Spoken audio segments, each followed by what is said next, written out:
for example, you may have a situation or a challenge where you've shown a home, and in this case we'll call it $300,000, and the seller says, I'm good at $300,000, but I'm not paying any fees at that number.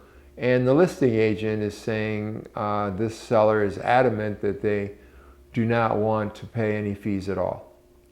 So here's how I would approach this. Nothing works every time, but I would say to the listing agent, well, we have an agreement on price and we have an agreement on your fees.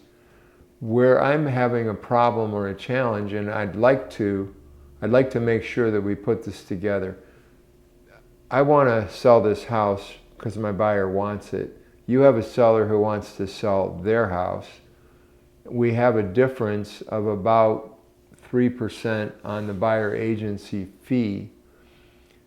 Is it okay if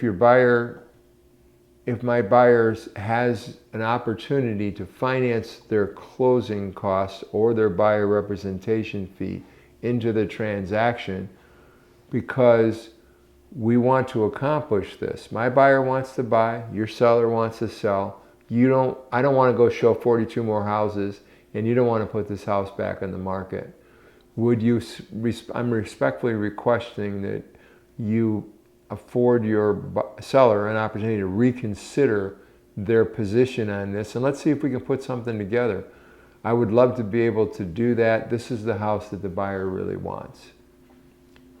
You have to sometimes educate people on the other end. Don't be afraid to give them the language to make sure that they present your ideas properly.